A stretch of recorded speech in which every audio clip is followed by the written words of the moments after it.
आत्ता एक वाचताना प्रसंग वाचण्यात आला, तो तुमच्यासोबत शेअर करतोय की ज्युनियर के जी, सिनियर के जी, आपण ज्याला बालवाडी म्हणतो, त्याच्यामध्ये प्रवेशासाठी म्हणे काही शाळेमध्ये मुलाखती घेतात. तर असाच एका मुलाखत प्रसंगी आईला माहीत होतं की आपल्या मुलीला आता मुलाखतीमध्ये फ्रॉकचा रंग विचारतील, म्हणून आईने तिला लाल फ्रॉक घातला आणि तिला सांगितलं की मॅडमनी प्रश्न विचारला, तुझ्या फ्रॉकचा कलर कोणता आहे?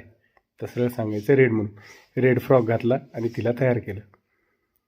मग मुलाखती गेली, मुलाखत सुरू झाली. मॅडमनी प्रश्न विचारला, मुलीने काहीच उत्तर दिलं नाही, काही प्रश्नाचं उत्तर दिलं नाही. मॅडम बाहेर आल्या आणि मुलीच्या आईला म्हणाल्या, काय तुमची मुलगी, तिला साधा फ्रॉकचा रंगही सांगता आला नाही. आईला फार अपमान वाटला. ज्यावेळेस आई त्या मुलीला वापस घेऊन चालली होती, त्यावेळेस आई तिला म्हणाली, काय ग, मी तुला किती पडवलं, किती सांगितलं फ्रॉकचा कलर लाल आहे सांग म्हणून, तू काहीच बोलली नाहीस. त्यावर ती मुलगी म्हणाली, त्या मॅडम माझ्यापेक्षा मोठ्या होत्या नाही, त्यांना कळालं नाही का माझ्या फ्रॉकचा कलर कोणता आहे? मला कशाला विचारलंस? आणि मला त्या मॅडम अजिबात आवडल्या नाही, म्हणून मी काहीच बोलली नाही. सांगण्याचा उद्देश हाच की फक्त प्रश्नांची उत्तरं देणं म्हणजे शिक्षण नाही.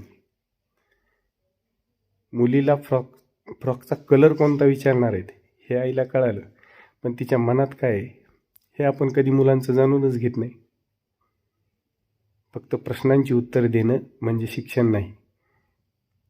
मी विकास दिवेकीर्तींना ऐकलं, त्यावेळेस ते म्हणतात, education is not the preparation of life, it is life. म्हणजे शिक्षण हे आपल्या आयुष्याची तयारी नाही, शिक्षण म्हणजेच आयुष्य आहे. मुलांना पोपटपंची बनवू नका, त्यांना त्यांचे समृद्ध अनुभव घेऊ द्या. धन्यवाद.